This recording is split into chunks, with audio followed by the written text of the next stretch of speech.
Hi வணக்கம் எல்லாருக்கும். Cloud kitchen start பண்ணுறதை பற்றி நம்ம ஒவ்வொரு டாப்பிக்காக டெய்லி பார்த்தோம். ஸோ ஆல்மோஸ்ட் நம்ம எல்லா டாப்பிக்கும் உங்களுக்கு நான் கவர் பண்ணி சொல்லிட்டேன். என்ன மாதிரியான விஷயங்கள் இருக்கும், இதுக்குள்ளே வந்தால் நீங்கள் என்னென்ன எக்ஸ்பெக்ட் பண்ணுங்கிறத நான் எல்லாமே பழைய வீடியோவில் சொல்லிட்டேன். பார்க்காதவங்க ப்ளீஸ் கண்டிப்பாக போய் அந்த வீடியோ பாருங்கள். மறக்காமல் நம்ம பேஜை ஃபாலோ பண்ணிக்கோங்க. இதே மாதிரி நம்ம அடுத்தடுத்த வீடியோஸில் எப்படி சப்ஸ்கிரிப்ஷன் பேஸில் ஃபுட்டு சேல் பண்ணுறது அப்படிங்கிற மாதிரி எல்லாத்தையுமே உங்களுக்கு டிரான்ஸ்பரண்ட்டாக அதில் இருக்கிற ப்ளஸ் மைனஸ் பற்றி நான் உங்கள் கூட ஷேர் பண்ணிக்கிறேன்.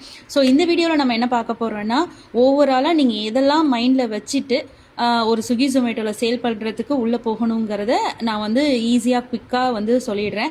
அதில் ஃபஸ்ட்டு என்னென்னா மெனு. கண்டிப்பாக மெனு உங்களுக்கு ஈஸியாக செய்யக்கூடிய மெனுவாக வச்சுக்கோங்க. ரொம்ப நிறையா மெனு வச்சுக்க வேண்டாம். இனிஷியல் ஸ்டேஜஸில் ஒரு 5லேருந்து ஒரு 6 மெனு வச்சுக்கோங்க. இட்லினா அதை சாம்பார் இட்லி, மினி இட்லி, பொடி இட்லி, அதே மாதிரி தோசைனா பொடி dosa, egg dosa, onion dosa. So ஒரு ஐட்டம் தான் அது நம்ம அதை எப்படியெல்லாம் நம்ம வேறு வேறு விதமாக அதை வேல்யூ ஆடடாக கொடுக்க முடியுங்கிற மாதிரியான டிஷ்ஷை க்ரியேட் பண்ணி வச்சுக்கோங்க.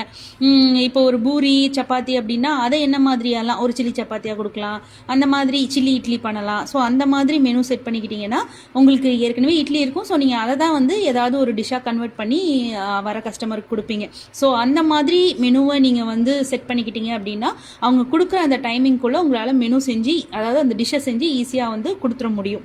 ஏன்னா நீங்கள் ஒவ்வொரு ஆர்டரையும் லேட்டாக டிலேவாக கொடுக்க ஆரம்பிச்சிங்கன்னா அதுவுமே உங்கள் கிச்சனோட ரேட்டிங்கை பாதிக்கும். ஸோ அதனால் மெனு கொஞ்சம் ஈஸியாகவும் குவிக்காகவும் செய்கிற மாதிரி பார்த்துக்கோங்க. அண்ட் ப்ரைஸ் செட் பண்ணும்போது தயவு செய்து மறந்துடாதீங்க.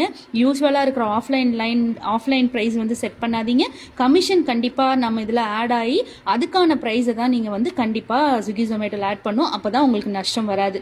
அண்ட் ஆரம்பத்தில் நீங்கள் ஆரம்பிக்கும் போது கண்டிப்பாக இன்வெஸ்ட்மெண்ட் லோவாக வச்சுக்கோங்க. அதிகபட்சமே ஒரு 15,000 அதை நீங்கள் அதுக்கப்புறம் சம்பாரிச்சுட்டு அதுக்கப்புறம் திருப்பி நீங்கள் உங்களுக்கு ஒரு பொருள் வேணும், அந்த கிச்சன் சம்மந்தமாக ஒரு ப்ராடக்ட் தேவைப்படுதுன்னா நீங்கள் வாங்கிக்கலாம். பட் ஸ்டார்டிங்கில் உங்களுக்கு ஆல்ரெடி உங்கள் கான்ஃபிடென்ஸை குறைக்கிற மாதிரியான சம்பவங்கள்லாம் நடக்க நிறைய வாய்ப்பு இருக்குது. ஸோ அதனால் இன்வெஸ்ட்மெண்ட்டில் கண்டிப்பாக லோவாக வச்சுக்கோங்க.